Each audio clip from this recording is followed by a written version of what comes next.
I want to start a series called What We're Not Going to Do Is Not Read. And I want to talk about the importance. First of all, obviously, I want to talk about the stuff that I'm reading, but I also want to talk about the importance of reading a lot of different genres, which I'm sure all of us do to a certain extent. But I just thought that if we talk about doing it together, maybe we would all do more of it. I don't know. Let's see. Let's see what happens. So,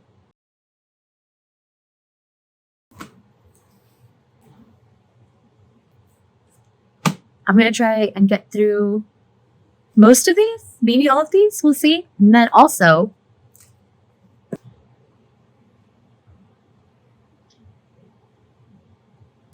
my Libby app. I feel like Libby has really opened up that world for me because I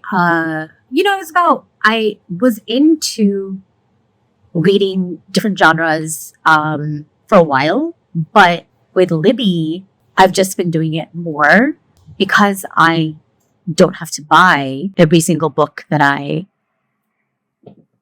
have on my list. So it's just like, it's fun, it's easy, it is super, super helpful for my my wallet, for the space that I have, which is not a lot. Also, audiobooks. I'm gathering, I haven't really looked into it, but I'm gathering that that audiobooks aren't really considered books because you're not technically reading them. What? Does a form of art not exist because it's not in the format that you want to consume it in? The answer is no. It's not true. So yeah, audiobooks, I think they're really great. Like, why wouldn't you take advantage of, being presented a work of art in a medium that's, not like traditional, but nonetheless important. Also, for me, audiobooks they're kind of like podcasts. Like, I fold laundry, I do the dishes, I'll go run errands. Of course, I will be standing in the grocery store being like, oh, but that's okay. So yeah, audiobooks, just regular like books on Libby, and then we have the physical books. So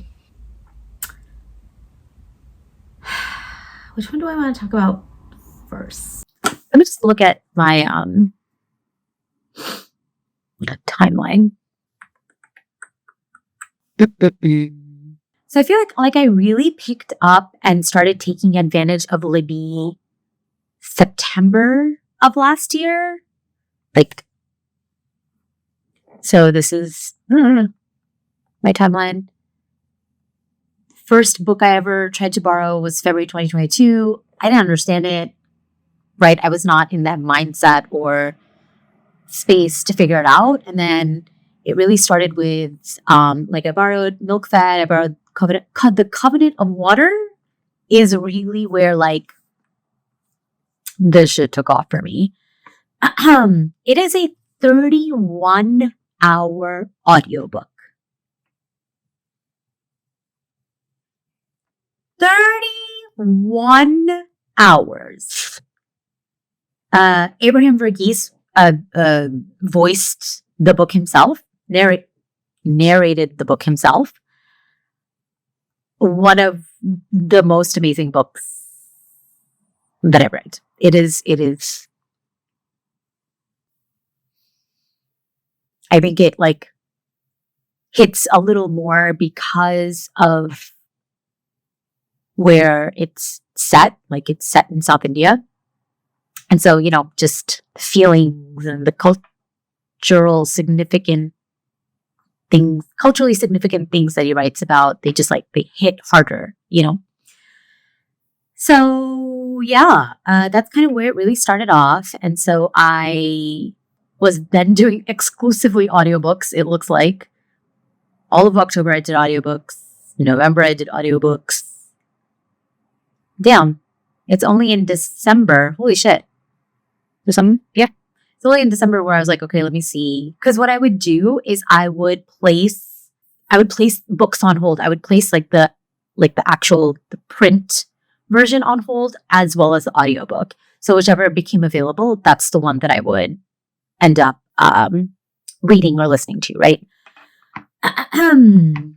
And so now here we are. We are in January. I also want to talk about books that I'm either in the middle of reading or I recently finished them, and where I kind of think it lies on the spectrum of my interests. For example, I guess we'll just start with this one. Hold on.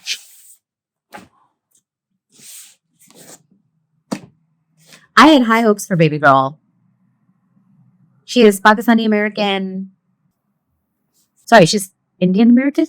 Is she Indian American? She graduated from the Iowa Writers' Workshop, like one of the most prestigious institutions for writing and literature. I had preconceived notions and thoughts and feelings and excitement for this. So it did not land for me. Like, not really much at all. How do I say this? Let me talk about the things that I loved. I loved that it was a Shia family. We don't get that narrative in like mainstream literature. We just don't. So I thought that was brilliant. I really loved that. I learned a lot. I have a very Shia name, but I'm not Shia for whatever reason. I don't know why I have such a Shia name. And then I'm not Shia. But I learned a lot about that. But I just, like, the conflict, the tension wasn't tense enough. The tension was not as tense as I was hoping for it to be, which is a crazy thing to say. At most, I was uncomfortable. Was I uncomfortable? It wasn't so much discomfort as it was just like, damn, that sucks. That is not a feeling I want to have about a writer like this. You know what I mean? The relationship between the parents, very familiar. The dad's temperament, very familiar. I was very happy for the brother for getting out.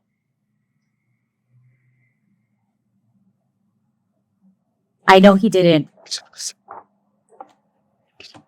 What I did like is that he didn't want to, but he knew that he had to. I wanted more for all the kids. I wanted more for Hadia. I wanted more for Huda. I wanted more for Amar. Maybe that was the point. It was too, I was hoping that she would take a risk. Several risks. And she didn't, and that's okay. Maybe the next one she will. But, so that's an example of like, there are certain books where I was just like, hell yeah, I'm so excited. And then I was like, oh, man. Like, it's like a deeply moving and resonant story of love, identity, and belonging. It wasn't not important, but I don't think she's talking about love and identity and belonging. I feel like all three of those things were only half realized by the kids. I'm not even talking about the parents. Like, the parents, that's like it's too messy in a way that it's not going to make sense to untangle it, if that makes sense. But I just like the love and the identity and the belonging part. I don't know if I necessarily felt any of those things were resolved for any of them. Anyway, that's number one. This one.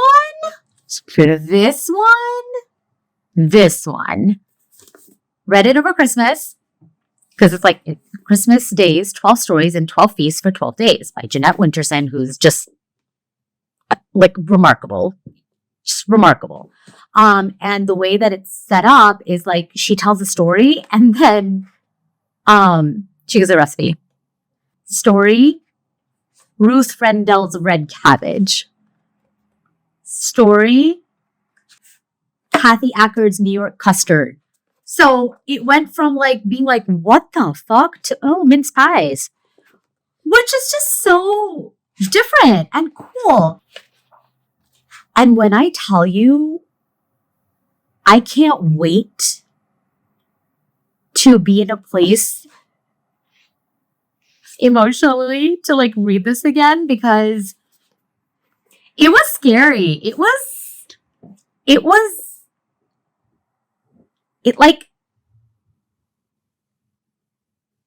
made me squirm. One of the stories in here, first of all, honorable mention, Kamala Shamsi, Ayo, Pakistani writer. One of the stories, which now I have to fucking look up because it's going to drive me crazy. What makes it? Wasn't the Silver Frog also like a beautiful, the glow heart? I have to find it now. It's going to bother me. The Dark Christmas. Oh, Christmas in New York was so nice.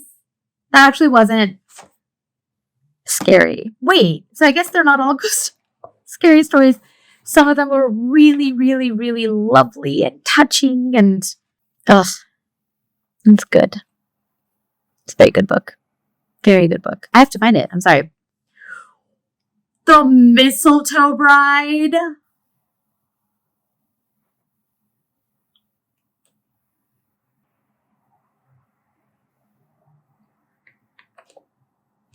I love women. When I read that specific story, I was like, I love women. The second best bed. That was a creepy story. I was successfully creeped out. I had to like cuddle with my husband very intensely that night.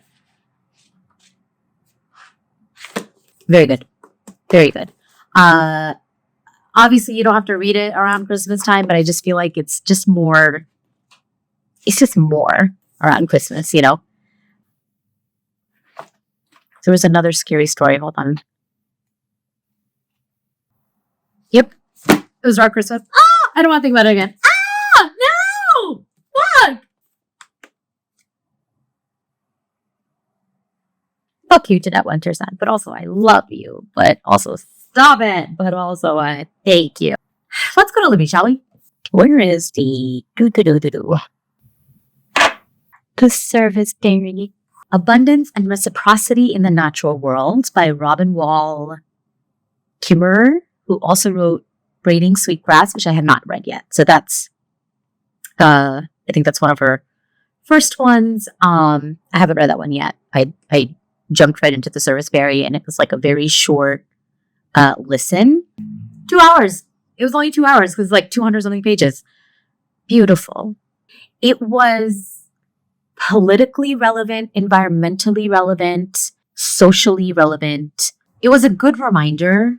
It was an imperative reminder about how and why community is so important. Belonging to a community, taking from a community, giving to a community. But it was something along like humans aren't meant to like go through this life alone. And she uses the example of the serviceberry, which is it's a native berry, I'm pretty sure. Hold on. Now I have to look at it. It is important to native populations of the Northern Hemisphere.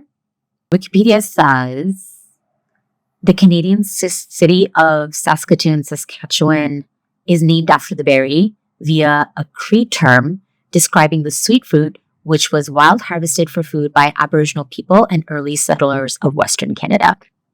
That's cool. Anyway, so she uses the serviceberry as an example of like things in nature don't just happen by themselves. Everyone is involved very deeply in how and why things happen.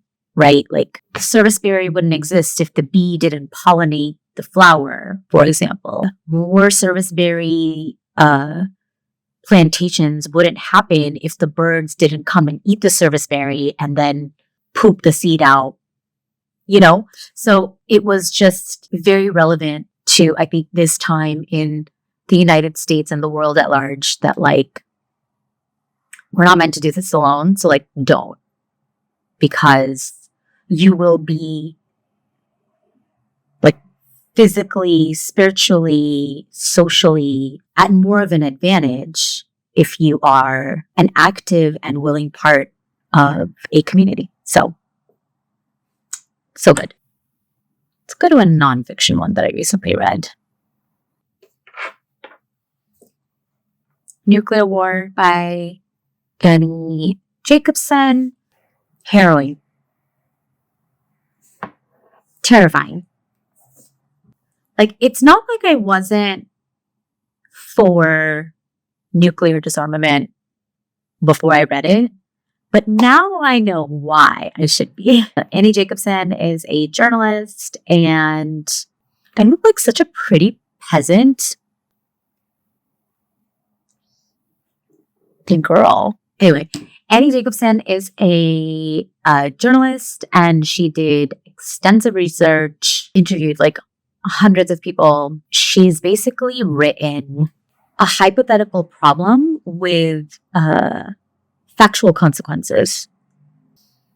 And she has science and factual data on like what happened after the nuclear bomb was made, the arms race to collect like hundreds and hundreds of nuclear warheads, like to make and collect hundreds and hundreds of nuclear warheads, the technology that went into it, the technology that exists now, the policies relating to nuclear war, the protocols, obviously the environmental effects.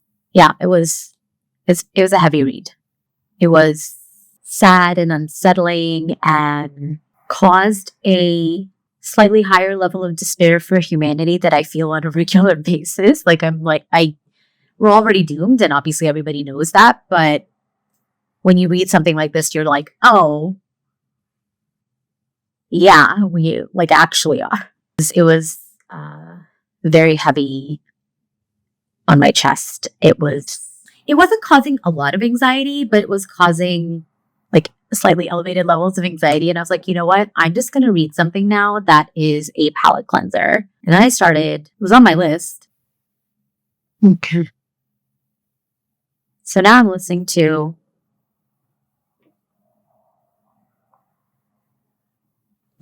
Sandwich, a novel by Catherine Newman. Anne Patchett wrote, like, there's like some praise on here from Anne Patchett, and she wrote, "Sandwich is a joy in book form. I laughed continuously, except for the parts that made me cry. Catherine Newman does a miraculous job reminding us of all the wonder there is to be found in life."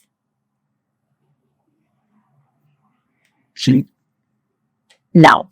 Again, personal opinion, but this book is like the embodiment of a middle-aged white Facebook mom writing a book.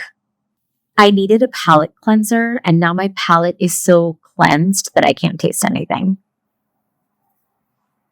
It's very harsh. But again, it highlights the importance of having a diverse book palette because of several things. It reminds you, it hones your interests, right? It's just like, it shows you like, okay, this is what I like, this is what I don't like. My emotional intelligence is at a level that is different than I thought it was. The kind of human stories that I'm looking for is not this, but it is also important to read simple books. I think it's very important to kind of clean the slate a little bit, right? I wouldn't say it's like trash TV or reality TV. It's just, it's very one-dimensional. One-dimensional or two-dimensional? Whichever one is worse. But again, it is important to read books that are out of your comfort zone. How to Cure a Ghost by Fariha Róisín. I'm reading this slowly.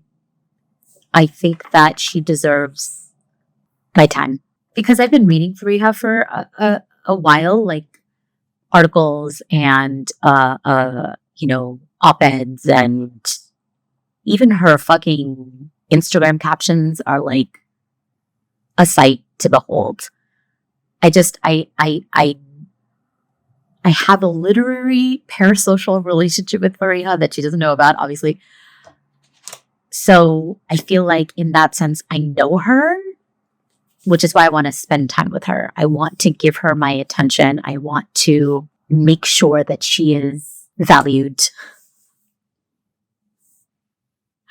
But it's true. I want to make sure that she's getting from me what she deserves. And I'm getting, because I know what I'm getting. I'm getting what I deserve from this book of poems. So yeah, I'm reading it like slowly. I maybe read like one or two poems every now and then. And I just kind of sit with them.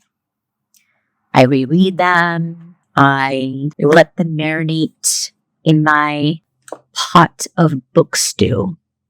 My pot of, I'll come back to that. I sit with it because she deserves to be sat with. I'm sad. Yo, you know what's crazy? I just realized that all of these, right? Like all of these, dude, all of these books that I've talked about are by women. What did I say? I love women. Let me talk about Very Few Men Deserve Rights, and let's just get into it. Discourse on Colonialism by Aimé Césaire. Like not even 100 pages, but it felt like 500 pages. Aimé is one of the most brilliant minds to have ever existed. It's hard to believe that people will read books like this and then be like, the world is fine, actually. I don't know how you can read something like this and not go around thinking about even the smallest ways in which you can change the world for the better, to try and push back against capitalistic prosecution and detrimental effects that colonialism has had on our psyches, on our behaviors, on our relationships. I mean, yeah, obviously the economy, but like personally, like I am still constantly battling with myself when I need to like nap. I'm still working on trying to be understanding to myself when my body is like, listen, you need a break. Like, but you know, capitalism makes it so that you feel guilty for spending your time the way that you want to know. Also, I didn't know, but this book was published in France in the 1950s. It wasn't published in English until like 20 years later. It reminds me of something that I was reading last night, actually. I started reading, my friends are dumb. I started reading Magda Szabo's The Door. Has come highly recommended by a lot of readers that I respect. And in the introduction by Ali Smith, she writes, the proportion of books published in the English-speaking world that are translations from all languages and including best-selling crime novels is currently about 3%. A result of this is that unless we read other languages, we miss out on superlative novels like The Door by Magda Szabo, which was published in English for the first time 30 years after its original publication.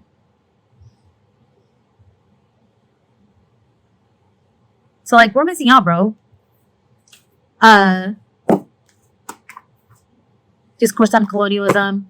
Same goes for this one that I'm reading, Breast and Eggs, translated from Japanese. I don't want to get into this in this specific session, but it's just what it reminded me of.